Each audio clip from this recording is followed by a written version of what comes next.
প্রথমেই আমি আদা রসুন আর কাঁচা লঙ্কার একটা পেস্ট বানিয়ে নিলাম। তারপরেই একটা পেঁয়াজকে 4 টুকরো করে পেঁয়াজটার পেস্ট বানিয়ে নিলাম। দুটো আলু খোলা ছাড়িয়ে আমি ছুরি দিয়ে আলুর ভিতরগুলো একটু দাগ দাগ করে দিয়েছি, যাতে মশলাগুলো আলুর মধ্যে ঢুকে যায়।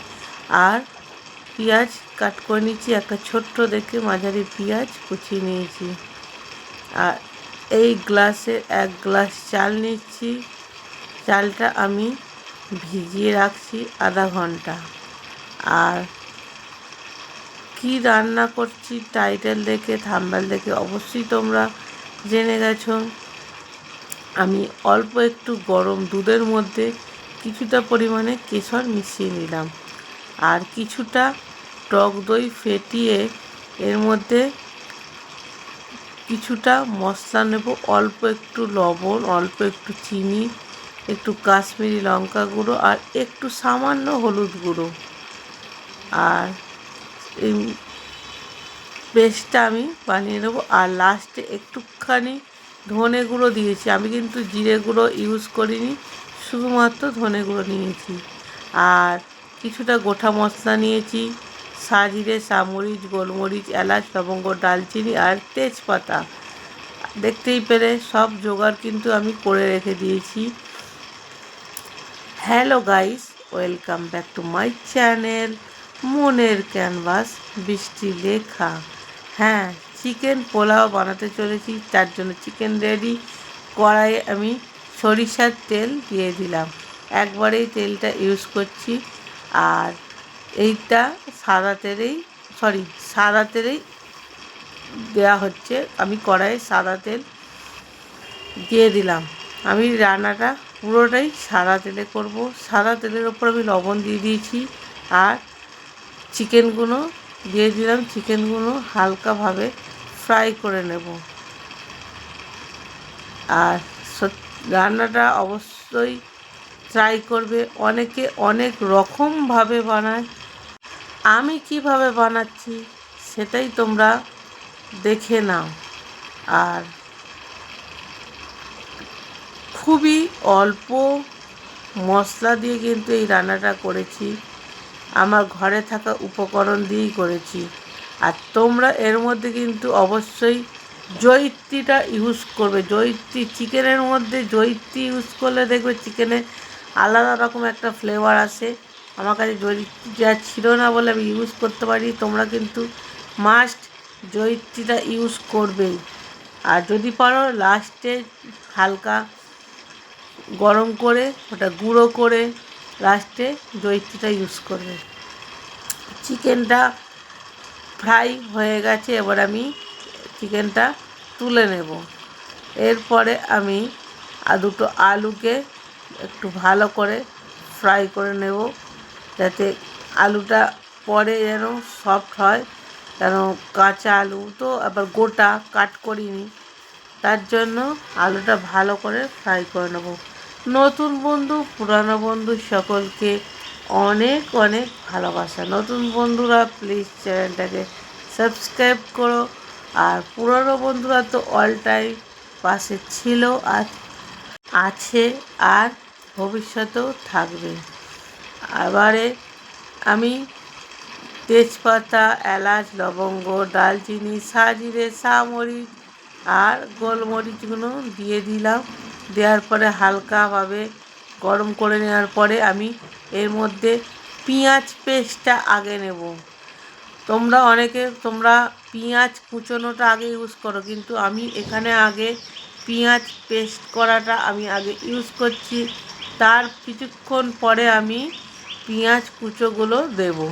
পেঁয়াজ পেস্টটা ভালো করে ফ্রাই হয়ে যাওয়ার পরে আমি পেঁয়াজ কুচোগুলো কিন্তু দিলাম। তো এবারে পেঁয়াজ পেস্ট আর পেঁয়াজ কুচোগুলো এবার আমি ভালো করে ফ্রাই করে নেব। আর এই পদ্ধতি অনেকে বলে অনেক রকমভাবে কিন্তু বানায়, আমি আমার মতন করে বানাচ্ছি। আর সেরকমভাবেই তোমরা ট্রাই করতে পারো। তোমরা কিন্তু এরমভাবে একবার বানিয়ে অবশ্যই দেখতে পারো। আমি গ্যারেন্টি দিয়ে বলতে পারি টেস্ট কিন্তু খুব সুন্দর হবে।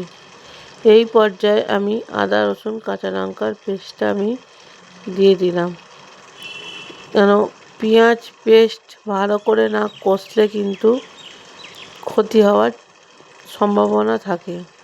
ওই জন্য পেঁয়াজ পেস্টটা ভালো করে কষিয়ে নেওয়ার জন্য আমি আগে পেঁয়াজ পেস্টটা দিলাম, তারপরে পেঁয়াজ কুচানো দিলাম, তারপরে আদা রসুন কাঁচা লঙ্কার পেস্টটা দিলাম। এবার সমস্ত ভালো করে আমি কষিয়ে নেব।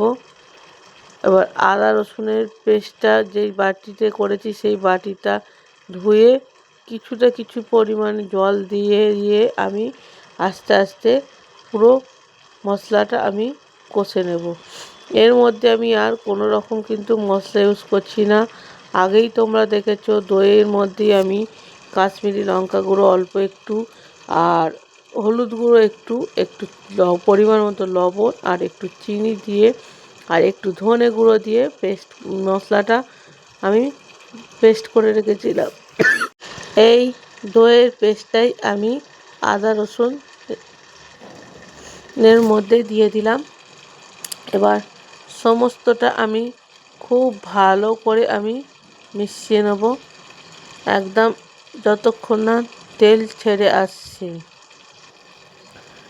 আর ভিডিওটা ভালো লাগলে অবশ্যই লাইক করো, আর লাইক তোমরা করো না জানি না কেন, আর ভিডিওটা ফুল পর্যন্ত দেখার চেষ্টা করো।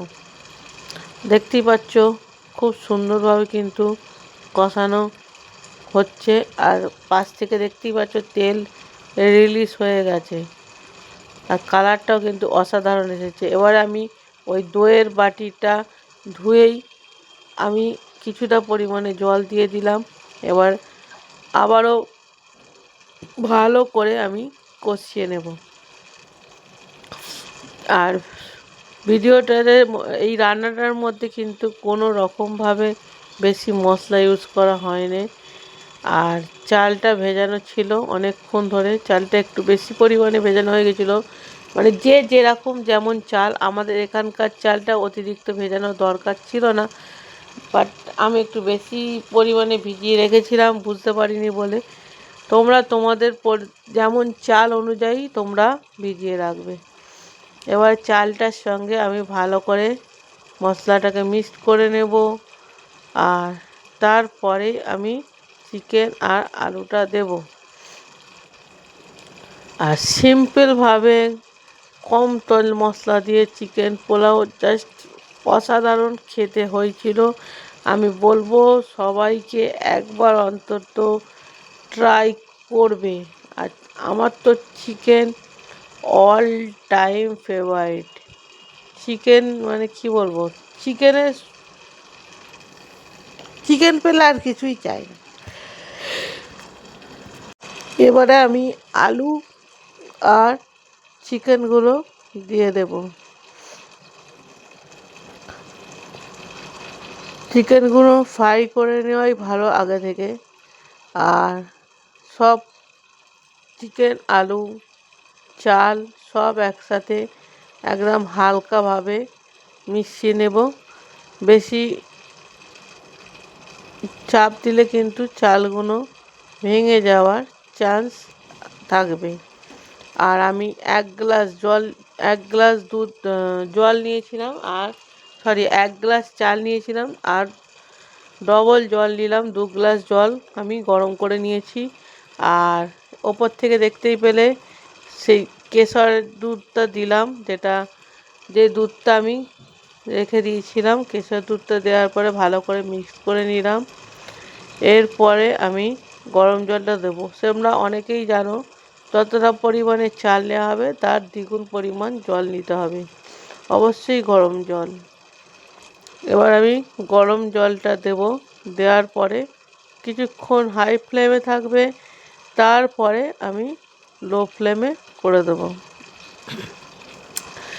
কালারটা অসাধারণ এসেছিল। আমি চেয়েছিলাম যে পুরো কালারটা হোয়াইট রাখার জন্য, আর হোয়াইট কালারটাই এসেছে। তার জন্য আমি একদম সামান্য পরিমাণে একটুখানি হলুদ দিয়েছিলাম, আর সামান্য পরিমাণে কাশ্মীরি লঙ্কা গুঁড়ো দিয়েছিলাম, শুধুমাত্র হোয়াইট কালারটা আনার জন্য। বেশি দিলে কালারটা চেঞ্জ হয়ে যেত। এবারে গ্যাসটা এখন হাই ফ্লেমেই থাকবে, তার কিছুক্ষণ পরে আমি লো করে দেব। এই পর্যায়ে দেখতে পাচ্ছ অনেকটা জল টেনে নিয়েছে। এই পর্যায়ে আমি একটা গোটা পেঁয়াজ আর দুটো কাঁচা লঙ্কা দিয়ে দিলাম, আর ওপর থেকে আমি পরিমাণ মতন লবণ দেব, আর একটু গোলমরিচের গুঁড়ো দেবো, আর ঘি দেব। ঘি অবশ্যই, পোলাও মানে তো ঘি তো লাগবেই। ঘি, লবণ আর গোলমরিচের গুঁড়ো। রান্না কিন্তু আমার মোটামুটি কমপ্লিট হয়ে গেছে। উপর থেকে আমি আর একটু লবণ আর চিনি দিয়ে দিয়েছি, মনে হলো চিনি আর লবণটা কম। উপর থেকে আমি আর একটু লবণ আর চিনি দিয়ে দিলাম।